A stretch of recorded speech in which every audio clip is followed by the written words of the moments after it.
김프로, 식사는 잡섰어? 여러분의 밥을 항상 걱정하는 김프로입니다. 저희 김프로TV는 대한민국의 원동력인 기업의 대표들과 함께합니다. 지나온 15년, 저는 법인 대표의 사업적 고민을 해결해드리는 해결사 역할을 해왔다고 자부합니다. 이제부터는 김프로TV를 통해 명실상부 기업의 국가대표 코치로서 열심히 뛰겠습니다. 자, 그럼 스타트! 이번 영상에서는 법인 대표가 기술 개발, 영업, 자금, 관리 등의 업무 외에도 골치 아픈 내용을 속 시원하게 풀어드릴 내용을 가져왔습니다. 대표님, 명의신탁 주식이 과연 무엇일까요? 내 명의의 주식을 신탁했다. 즉, 남의 이름으로 주주명부에 등재했다는 뜻입니다. 다른 말로 차명 주식이라고도 하지요. 그러면 명의신탁 주식이 왜 문제가 될까요? 바로 조세 회피의 수단으로 쓰기 때문입니다. 자, 그럼 주식 명의신탁을 이용한 조세 회피 유형을 살펴보도록 하죠.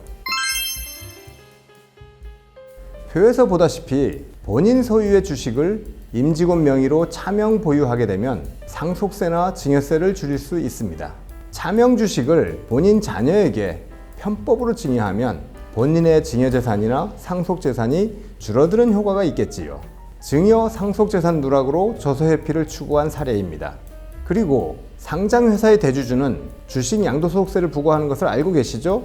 대주주란 상장회사의 주식을 종목당 지분율 1% 이상이거나 시가총액 10억 원 이상을 보유하는 사람을 말합니다. 본인 소유 주식의 일부를 차명으로 전환하여 본인은 지분율 1% 이하, 시가총액 10억 원 이하로 만들면 양도소득세를 회피할 수 있겠지요? 배당소득세도 줄일 수 있습니다. 본인 소유 주식을 차명으로 한 후 그 법인이 배당을 한다면 배당소득이 분산되어 종합소득세 누진세율을 회피할 수 있습니다.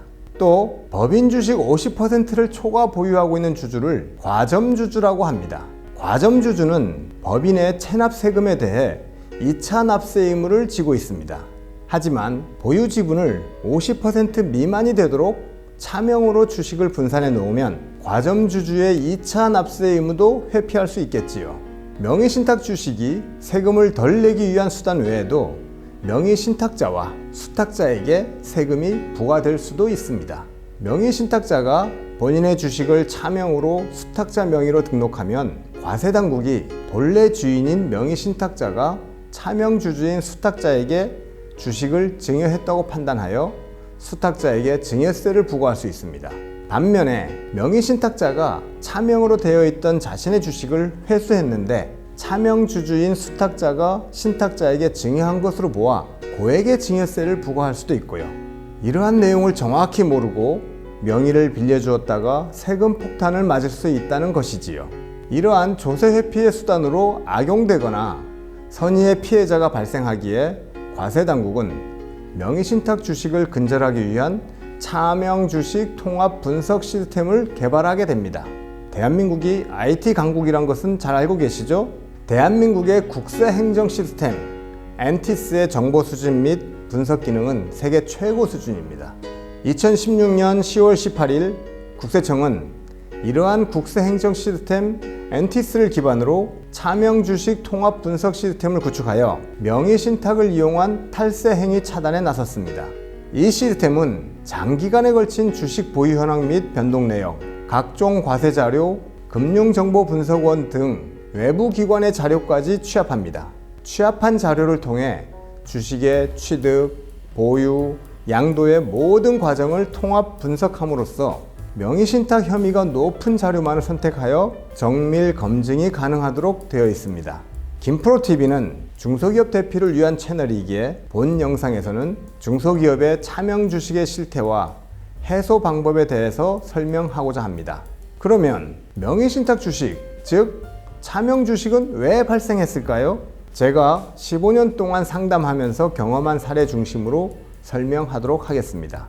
명의신탁 주식 발생 원인의 첫 번째는 제도의 변화 또는 미비점 때문입니다. 법인을 설립할 때에는 발기인이 필요한데 상법상 발기인 요건이 1996년 9월 30일 이전에는 7명이 필요했습니다. 7명이 발기인이자 주주로 등재해야 했습니다. 그런데 실제로 자본금을 출자한 사람은 창업자 1명이고 나머지 6명은 명의 수탁자, 즉 차명주주가 되어버린 셈이지요.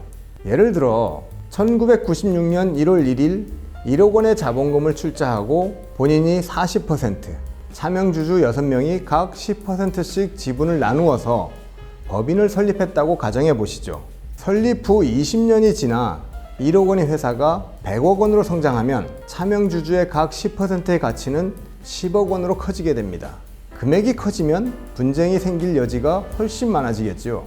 본래의 주인은 차명주식을 회수하고자 하나 비용과 세금이 막대하고 차명주주는 견물생심이 생길 수도 있을 겁니다. 그중 일부는 사망하여 차명주식이 상속되어 버린다면 차명주식을 회수하는 일은 더욱 어려워질 수밖에 없겠지요. 다행히 상법이 개정되어 2001년 7월 23일까지는 발기인 3명으로 줄어들고 2001년 7월 24일부터는 법인 설립 시 발기인 1명 이상으로 완화되어 발기인 제도에 따른 명의신탁의 필요성은 해소되었습니다. 두 번째는 동업관계입니다.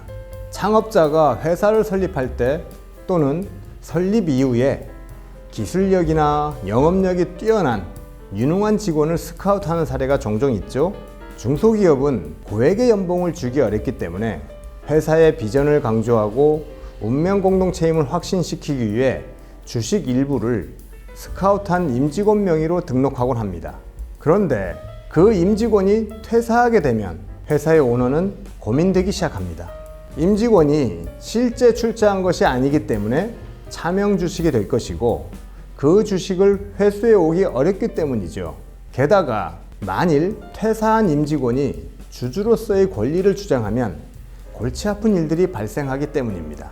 명의신탁 주식이 발생하는 세 번째 요소는 법인 설립 당시 설립을 도와주던 세무사나 법무사의 잘못된 조언 때문일 겁니다. 앞에서 50% 초과 지분을 보유한 주주는 2차 납세 의무를 진다고 얘기했었죠. 바로 과점주주의 책임입니다.